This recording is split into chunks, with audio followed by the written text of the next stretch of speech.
Hello, my name is Brooke and I'm with the United Spinal Association Pathways to Employment program.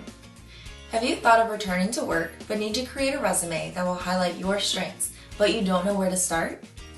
In this video, I will address some tips to help you gather what you need to write a resume that hiring authorities will want to read. If you have been out of work for 5 to 10 years because of a spinal cord injury, it can be scary to sit down and write a resume because of the employment gap.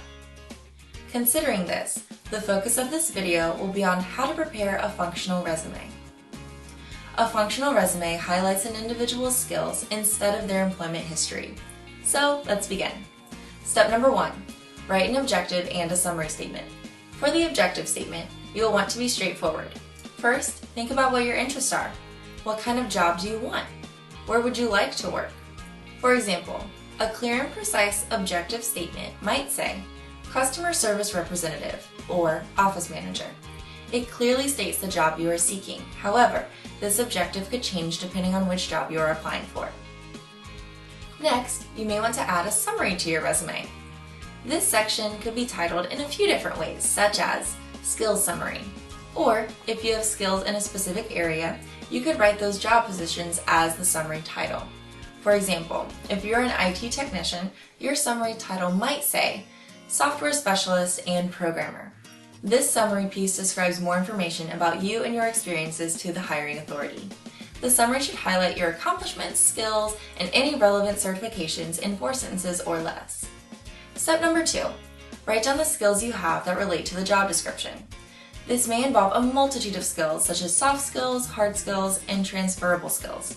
Soft skills are interpersonal skills such as active listening, good communication, and etiquette.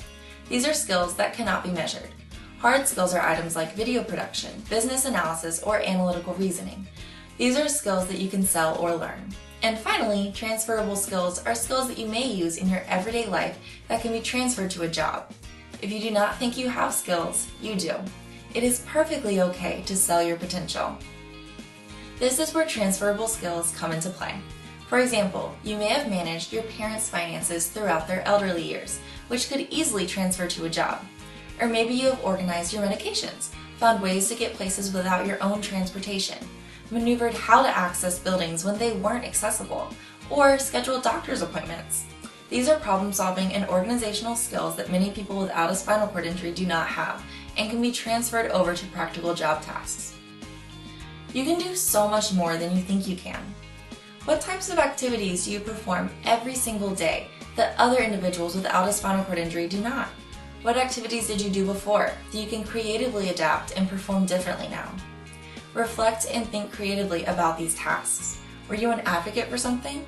Did you meet with city officials to share your knowledge so that a law would be passed? This is a skill in communication and advocacy. What are you good at? Were you a scout leader and organized meetings and events for the troop members? This is also a skill in organization and management. What do people tell you that you are good at? What do people come to you for? Reflect on these questions and begin to think about your abilities, strengths, and skills. After reflecting on your skills and you feel comfortable with them, look at the job description and match your skills to that description. Be prepared to share with the interviewer examples of how you use or have used these skills. If you are lacking in a skill, begin to learn it. There are a variety of online courses that are free or of low cost and would help to support your skill set. Power words are another way to highlight your skills and make you stand out. Using strong words like analyzed, facilitated, or programmed help to make your resume sound professional and unique. Power words can also double as keywords that are found inside the job description. This is helpful when companies use the applicant tracking system, an electronic system that screens resumes before hiring authorities read them. If a resume has keywords that match the job description itself, this will help to place the resume into the hands of the hiring authority. Step number 3, write down your employment or volunteer experiences. However, if you have not had work or volunteer experiences, this step may be skipped.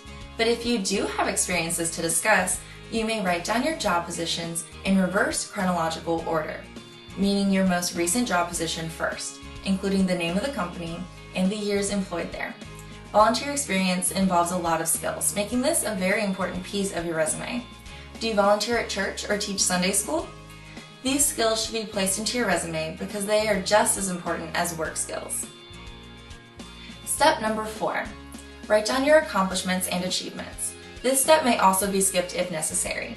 However, this piece of the resume may be helpful in order for the reader to understand that not only do you have skills, but you have used them to accomplish important tasks. These accomplishments may get you that interview. That's it for today.